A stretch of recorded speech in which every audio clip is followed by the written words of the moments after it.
So they think you're not leadership material just because you're quiet. Hey there, I'm Drew Chaz, and you're listening to Overthinking, Outthinking, the podcast where analytical minds become business assets. If you're an introvert who loves thinking deeply, but sometimes struggles to turn those thoughts into action, you're definitely in the right place. So let's turn that careful thinking into your competitive advantage.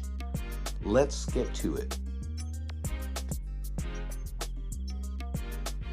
Welcome to Overthinking to Outthink, the podcast for introverts who think deeply, lead quietly, and often get underestimated. I'm Drew, and today we're going to bust out another frustrating myth for introverts. It's about introverts having to act like an extrovert to be taken seriously. So if you've ever felt invisible at work, or like your ideas only get noticed if you're loud or if someone louder says them, then this episode is going to help you flip that narrative without being fake or faking anything. How many of you really feel invisible at work?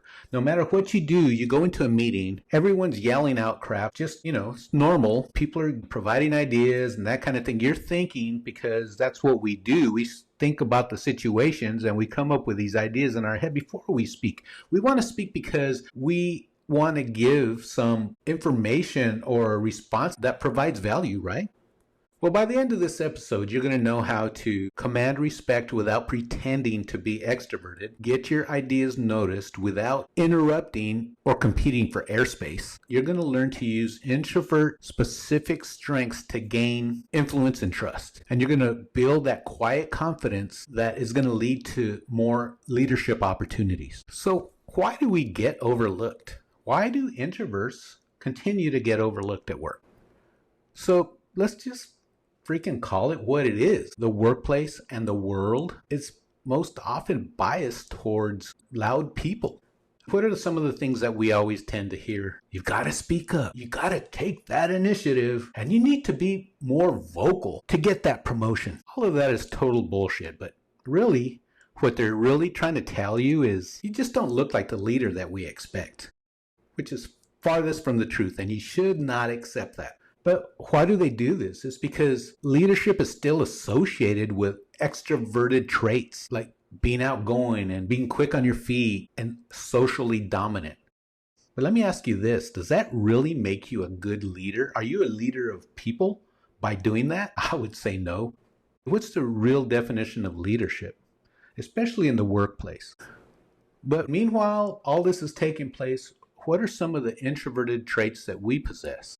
We observe before speaking, we think deeply, we don't rush to respond, and then that silence is just misrepresented as being weak. And trust me, I've heard this my entire career. That's why we're doing this, so that I can teach you what you need to do and what I did to break through that so that we can get those promotions and those raises that you deserve. I mean, let's face it, the economy is screwy right now.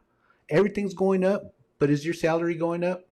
When was the last time you had a big raise or a promotion for that matter? These tips are going to help you as an introvert to get noticed without giving up who you are. But let me tell you what most extroverts miss about us as introverts. Introverts notice what others don't.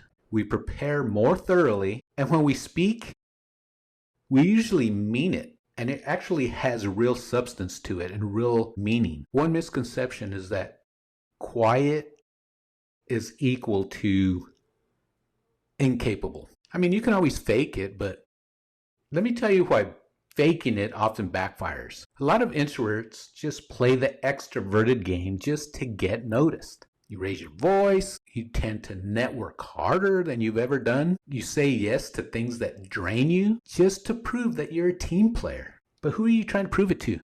So what usually happens is that you see the burnout, right? The resentment and the imposter syndrome.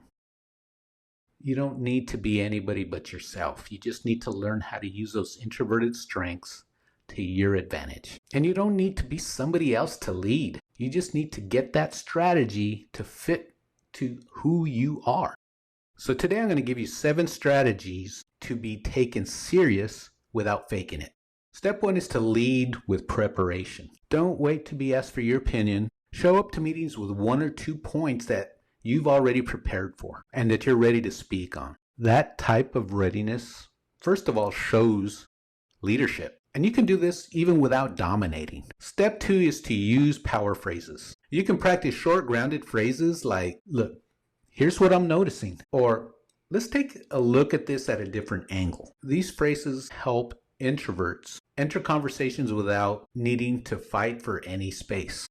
Step 3 is to follow up in writing. If you didn't get to speak, then send a thoughtful note or an email, or add value when the meeting ends. Remember, this is your quiet superpower.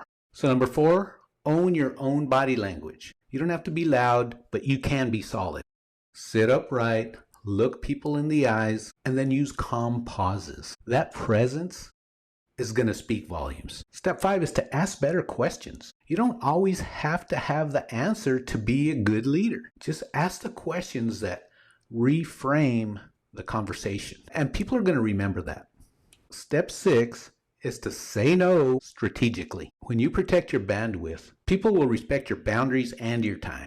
Saying no will actually build your credibility, not destroy it. And step 7 is to choose visibility on your terms. You really don't need to speak at every meeting or go to every happy hour, but choose the rooms or the situations where your presence is going to provide more impact. And then when you do, show up fully. So let's recap those 7 steps to gain respect without pretending to be an extrovert. Number 1 is to prepare ahead of time. Number 2 is to use entry phrases. Step 3, follow it up in writing.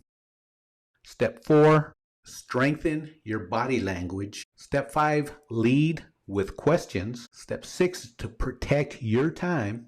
And step 7 is to choose intentional visibility. Your challenge this week is to choose one of these steps and to use it as a strategy in a real-world situation, whether at work or in a group conversation or a project update. One small shift is all it takes to be seen differently.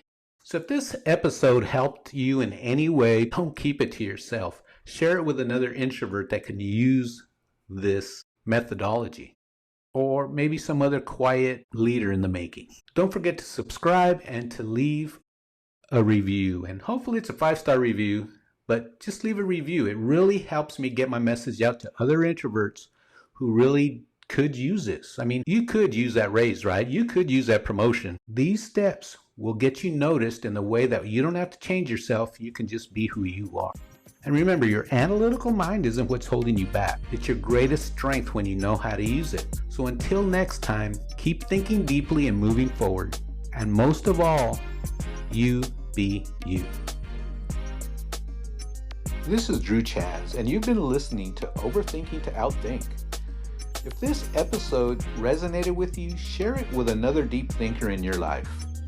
And don't forget to subscribe for more strategies on turning your internal dialogue into external success. Until next time, keep thinking deeply and keep acting strategically. And most of all, you be you.